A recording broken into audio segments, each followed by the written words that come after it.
Well, the new administration is getting to work on its Make America Healthy Again agenda. Health and Human Services Secretary RFK Jr. advocating for a ban on several food additives. Here with more on the shift in the American food system is Bernstein senior research analyst Alexia Howard and Yahoo Finance's Brooke DePalma also joining us in on the conversation. Welcome to you both. Alexia, I will start with you. So RFK Jr., our new head of the HHS, investors have been trying to think through all the different ripple effects, Alexia, and the implications. You ask in a recent research note, you ask, how could RFK Jr.'s crusade against food additives play out? It's a big question, Alexia. I'm curious, how do you answer that? What have you been telling your clients?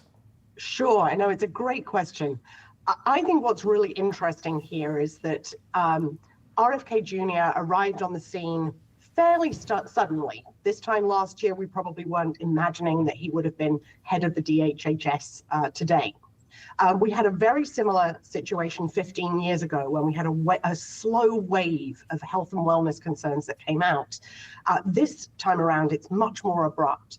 And I think what we're seeing is that at the state level, you've got individual states really pushing hard and pushing fast to put some of this legislation through. And that's what's going to put pressure, I think, on the federal level to try to get some of this legislation pushed through at a national level, because the companies themselves don't want a patchwork of legislation that's different across different states. So I think this is going to be pretty dramatic and actually have a real impact on the ingredients in the space. Alexia, in the past, we saw consumers push back to changes within ingredients. What makes you confident that this time around could be different and that these CPG brands could win over consumers with these alternate ingredients? Sure. Yes, I think last time around, I think the most famous example was Trix. And General Mills removed a lot of the artificial bright colors, the neon colors of Trix. And sure enough, the kids didn't particularly like that change, and we went back to the artificial flavor, artificial colors once again. I think this time around, what's interesting is we seem to have more media coverage, a better understanding amongst consumers about the links between diet and long-term chronic health conditions. There's a lot more interest in longevity as a result of books like Dr. Peter Attia's Outlive or Good Energy that came out last year. So I'm not saying it's going to be a slam dunk and it's going to be really easy for all brands, but I think the groundwork is set for this to actually have a meaningful impact more quickly and be more receptive amongst consumers to some degree. The coming ban of red dye 3 is happening, and also states, as you noted, are putting forth that legislation to ban other additives. How does a company prepare for something like this, and what sort of cost does it take to switch up these ingredients in their R&D? Sure, I think that a lot of the companies have seen this before. When we had the GMO labeling, the genetically modified organism labeling bill in California back in 2012, there was a bit of a scramble then because there was a lot of media coverage of genetically modified organisms in food, also some coverage on the dye, the artificial dye side of things, and preservatives as well. So many of the companies, particularly those that have overseas exposure, already have quite a lot of experience on reformulation. We had to get rid of trans fats not so long ago, for example. It's usually really more a matter of time and having the wherewithal to actually go through the process of reformulation. It's not necessarily going to add a huge amount of incremental cost. Maybe there's a little bit upfront, and there could be some incremental cost associated with some of these color changes. But I think the real concern for the packaged food companies is more potentially the consumer reaction. Either way, I think we would all take a step back and say, having thousands upon thousands of ingredients that haven't necessarily been properly vetted, all of them, is a bit of a concern. And so moving in a direction of cleaner labels, simpler ingredients probably is the right thing to do at this point. Alexia, is there a food company that does it right, in your opinion, that could serve as a kind of model for others?